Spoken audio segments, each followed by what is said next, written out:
अस्सलामुअलैकुम। तो आज का हमारा टॉपिक है एस्पेक्ट्स ऑफ द नॉवल।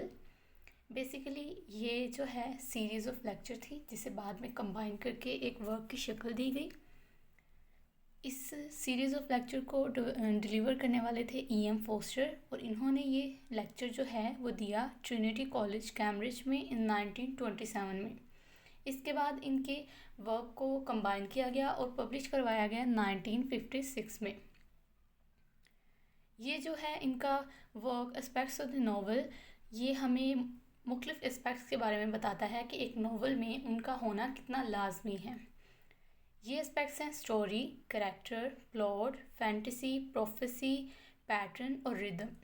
इसके अलावा E.M. फोस्टर के मुताबिक कोई भी नावल जो है वो शैलो नहीं होता बल्कि वो ग्रेवो होता है। अब शैलो क्या है? शैलो कम गहरा और ग्रेवो बहुत गहरा। एस्पेक्ट्स ऑफ द नॉवल जो है इसके जो हैं 9 चैप्टर पे कंसिस्टेड है। फर्स्ट चैप्टर जो है वो इंट्रोडक्शन है, लास्ट चैप्टर कंक्लूजन है एंड बाकी के जितने भी चैप्टर्स हैं वो इसके एस्पेक्ट्स हैं। इसके बाद अगर हम बात करें फर्स्ट चैप्टर की जिसका नेम है इंट्रोडक्शन, तो इसमें ये हमें नॉवल की डेफिनेशन के बारे में, इंग्लिश लिटरेचर की हिस्ट्री के बारे में और राइटर्स के पर्सपेक्टिव या राइटर्स की किन चीज़ों में जो है ग्रिप हासिल थी उनके बारे में बताते हैं। तो सबसे पहले बात कर लेते हैं हम नॉवल की डिफ़ाइन इन्होंने ली M. एबल्स के मुताबिक जो है M. एबल की डिफ़ाइन को लिया। उन्होंने नॉवल की डिफ़ाइन कुछ इस तरह से की थी, a fiction in prose of a certain extent. इससे ये डिफ़ाइन करते हैं नॉवल को कि ये एक बेस्ट डेफिनेशन है किसी भी नॉवल की। इसके बाद जो है ये बताते हैं कि इंग्लिश लिटरेचर जो है वो कब से स्टार्ट हुआ और कैसे स्टार्ट हुआ और इसे इंग्लिश लैंग्वेज में ही लिखा जाना शुरू किया। इंग्लिश की जो है हिस्ट्री लिटरेचर की उसके बारे में बात करते हैं। इसके बाद जो है ये क्लियर करते हैं कि ये सब डिस्कशन जो भी है इसका कोई भी कंसर्न या लिंक नहीं है किसी हिस्टोरिकल मैटर से। इसके अलावा ये इमेजिन करते हैं कि जितने भी ग्रेट राइटर्स हो चुके हैं या नॉवलिस्ट हैं तो उन सब के वर्क्स में कहीं ना कहीं एस्पेक्ट्स ऑफ नॉवल जो है वो उन्हें कंबाइन करता है एक दूसरे के साथ। इसके बाद हम बात करें तो स्टोरी इनका सेकंड एस्पेक्ट है। उसमें ये पहले क्या करते हैं, नोवेल की बेस को डिफ़ाइन करते हैं। यानी बेसिकली नोवेल क्या होता है, टेल्स अ स्टोरी, जिसमें हम किसी चीज़ के बारे में स्टोरी बता रहे हों और ये स्टोरी जो है वो सस्पेंस के गिर्द होती है बिल्ड, और इसके साथ साथ जो है हर रीडर के माइंड में यही क्वेश्चन आ रहा होता है कि व्हाट हैपन नेक्स्ट, आगे क्या होगा, इससे आगे क्या होगा।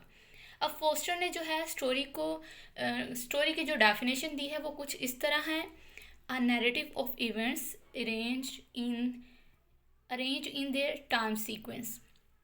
इसके बाद वो मुख्तलिफ राइटर्स की एग्जाम्पल लेते हैं और उनके वर्क्स को जो है उन एस्पेक्ट के साथ लिंक करते हैं। तो इसमें है जी एंटीक्वेरी वर्क जो है ये सर वॉल्टर स्कॉट ने लिखा। और वो कहते हैं कि ये एक ऐसी सीरीज़ थी जिसमें पढ़ने के बाद हर किसी को ये लगता था कि आगे क्या होगा, पर सवाल ये आता है सबके माइंड में, पर इस वर्क में क्या है, सीक्वेंस तो थी इवेंट्स की लेकिन क्या है, सेंस ऑफ वैल्यू बिल्कुल भी नहीं थी। इसके बाद वो सेकंड जो है देते हैं एग्जाम्पल वार ऑफ पीस, जो जिसे लिखने वाले हैं रशियन नॉवलिस्ट टॉल्स्टॉय।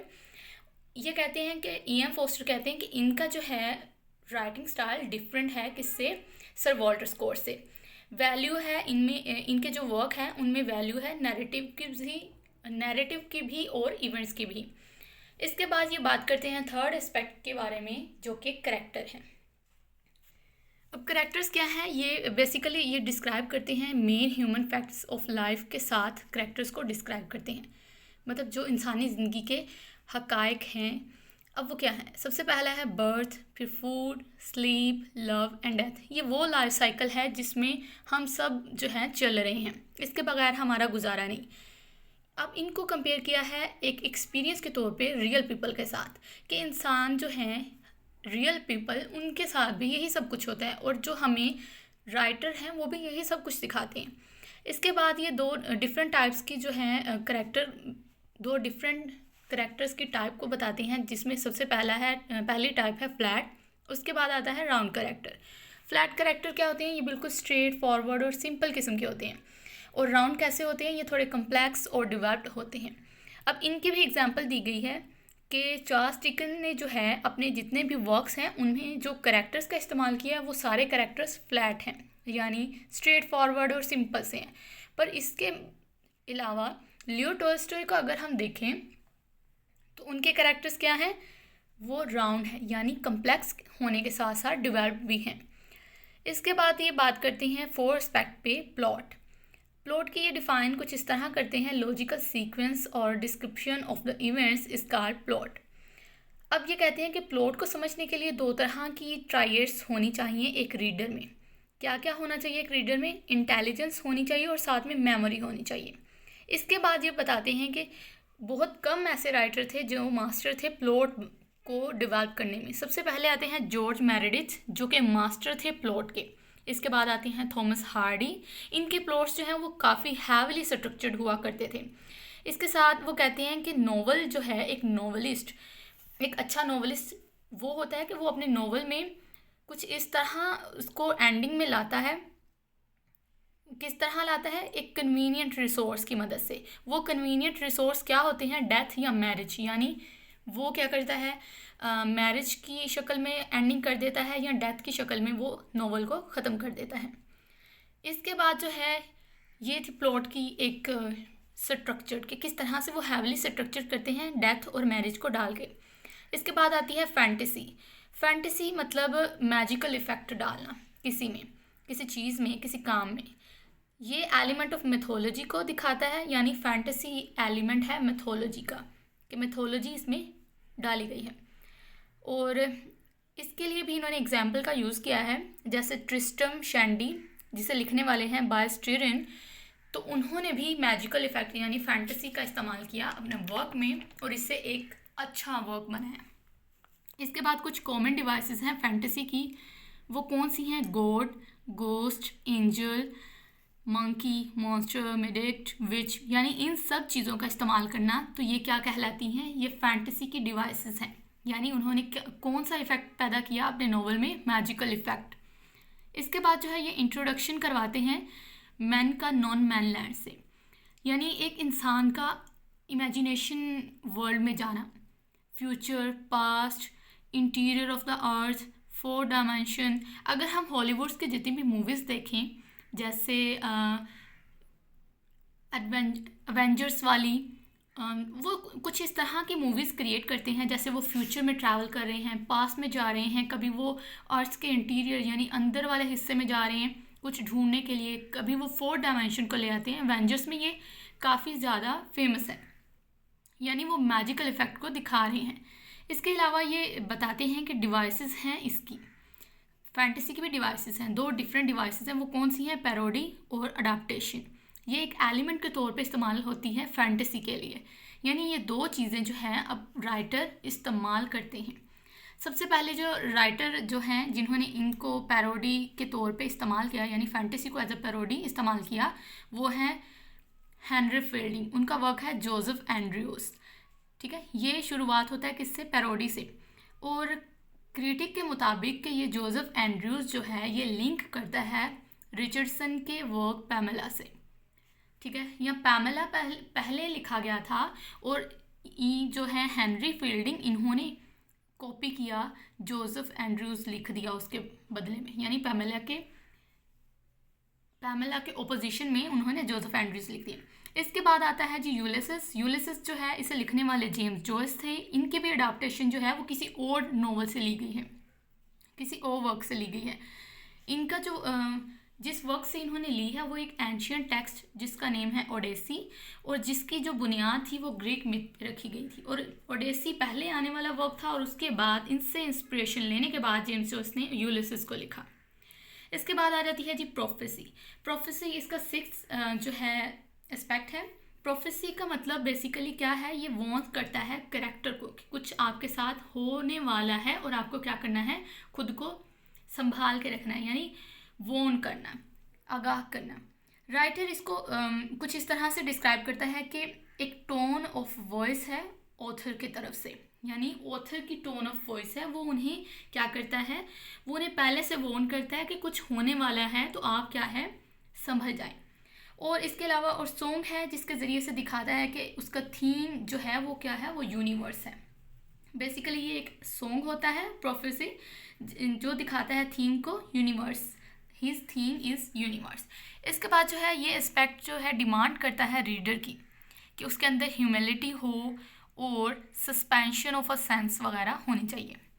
अब इसे कंपेयर करता है मुख्तलिफ राइटर के साथ, जैसे जॉर्ज इलियट और डॉस्टोव्स्की के साथ, कि ये दोनों ही विजन ऑफ यूनिवर्स को अपने नॉवल में जो है दिखाते हैं। जॉर्ज इलियट जो है वो एंड करती हैं हमेशा बीइंग प्रीची करके, जबकि डॉस्टोव्स्की अपने नॉवेल्स को कुछ इस तरह से एंडिंग करते हैं प्रोफेटिक सॉन्ग के बगैर, प्रीचिंग के, प्रोफेटिक सॉन्ग के साथ एंड करते हैं पर उसमें प्रीचिंग कहीं भी नहीं होती।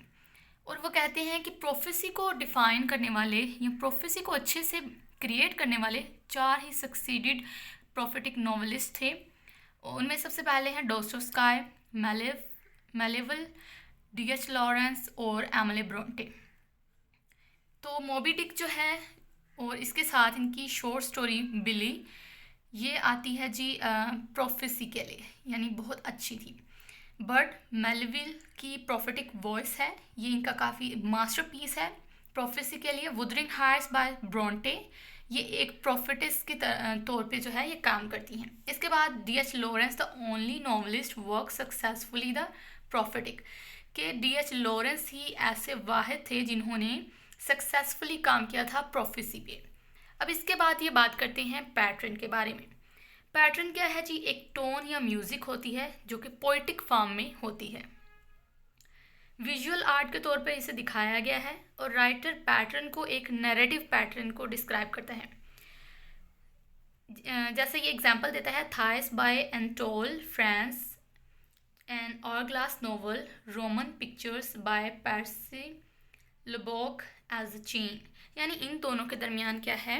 एक चेन है। इसके बाद जो है ये बात करते हैं पैटर्न, ये ऐड करता है कि एस्थेटिक क्वालिटी ऑफ ब्यूटी इसमें पाया जाता है। जब पैटर्न किसी भी नॉवल में दिखाया जाता है तो वो शो करता है उसकी एस्थेटिक क्वालिटी ऑफ ब्यूटी को। अब पैटर्न जो है नॉवल में वो 2 तरह के होते हैं, एक तो जियोमेट्रिकली होता है और एक सर्कुलर होता है। जियोमेट्रिक क्या होता है कि उसमें एक करैक्टर क्या है? इंक्लाइन, यानी ऊपर की तरफ जा रहा है, अच्छाई की तरफ जा रहा है, तो दूसरा क्या करेगा? वो डिक्लाइन होगा, यानी वो बुराई की तरफ जा रहा है, वो नीचे जा रहा है, यानी एक को ज़्यादा शोहरत हासिल होगी जबकि दूसरा जो है वो विलन के तौर पे देखा जाएगा। ये है जियोमेट्रिकली।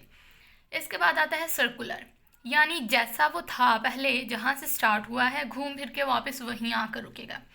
यानी एक इंसान है, अब स्टोरी स्टार्ट हुई है, उसमें एक करैक्टर है, वो पहले बुरा होता है, ठीक है, वो अपने इर्द गिर्द इन्वायरमेंट को देखता है, वो अच्छा बनने की कोशिश करता है और वो अच्छा बन भी जाता है, पर फिर बाद में कुछ ट्रैजिक फ्लॉज की वजह से या कुछ ट्रेजेडी उस के साथ हो जाती है, तो वो क्या है? वो दोबारा से बुरे में तब्दील हो जाता है, यानी बुरा इंसान बन जाता है। तो यहाँ ये दिखाया गया है कि जहाँ से जैसा वो पहले था, अब वो अगेन स्ट्रगल्स या हालात की वजह से दोबारा वैसा बन गया। इसके बाद जो है इन्होंने कुछ एग्जांपल्स भी दी हैं। द एम्बेसडर्स, हेनरी जेम का वर्क, इसमें वो सेक्रीफाइसेस दिखाते हैं लाइवलीनेस की, और करेक्टर्स को रिजिड स्ट्रक्चर को दिखाते हैं, एक होर ग्लास पैटर्न को दिखाते हैं, यानी उनकी ज़िंदगी जो है, उनकी ज़िंदगी को ख़त्म करके वो दिखाते हैं, सेक्रीफाइसेस उनके दिखाते हैं। इसके अलावा ये इस एस्पेक्ट को कुछ इस तरह से ख़त्म करते हैं, shut the door on life, कि उन्होंने ज़िंदगी के दरवाजे खुद पे बंद कर लिए हैं। इसके बाद जो है नेक्स्ट आता है रिदम। रिदम जो है बेसिकली ये रेपिटिशन या वेरिएशन होता है, ये ज़्यादा सूटेड होते हैं नॉवेल्स पे पैटर्न की निस्बत, यानी पैटर्न से ज़्यादा ये सूट करते हैं किसी भी नॉवल में। इसमें जो है एक वर्क है रिमेम्बरेंस ऑफ थिंग्स पास्ट, जो कि एक मल्टी वॉल्यूम्ड नॉवल था, जिसे लिखने वाले हैं मार्सेल प्रॉस्ट। ये एक सक्सेसफुली एक ऐसे इंसान थे जिन्होंने रिदम का इस्तेमाल किया। इसके अलावा रिदम जो है ये प्रोवाइड करती है हमें ओपन एंडेड को, और नैरेटिव स्ट्रक्चर देती है बगैर किसी सेक्रीफाइसिंग करैक्टर के, कि किसी भी करैक्टर को सेक्रीफाइस किए बगैर ये हमें स्ट्रक्चर दे रही है, नैरेटिव स्ट्रक्चर दे रही है। यानी ये रिदम जो है ये काफ़ी अच्छा इंप्रेशन डालता है नॉवल पे बजाय पैटर्न के। पैटर्न में क्या है कि कैरेक्टर्स को सेक्रीफाइस करना पड़ता है, खुद को कुर्बान करना पड़ता है, बहुत सी अपनी हैप्पीनेस को, बहुत सी अपनी जो ड्रीम्स हैं उन्हें छोड़ना पड़ता है। इस बारे में बात की गई, अपनी लाइवलीनेस को छोड़ना पड़ता है। इसके बाद जो है ये कंक्लूजन के बारे में कंक्लूजन कुछ इस तरह से करते हैं कि the development of the novel is no more than the development of the humanity, कि नोवेल की डेवलपमेंट नो मोर है किससे, डेवलपमेंट ऑफ ह्यूमैनिटी। और यहाँ पे इनका वर्क ये ख़त्म कर देते हैं। मिलेंगे नेक्स्ट वीडियो में, तब तक के लिए अल्लाह हाफिज़।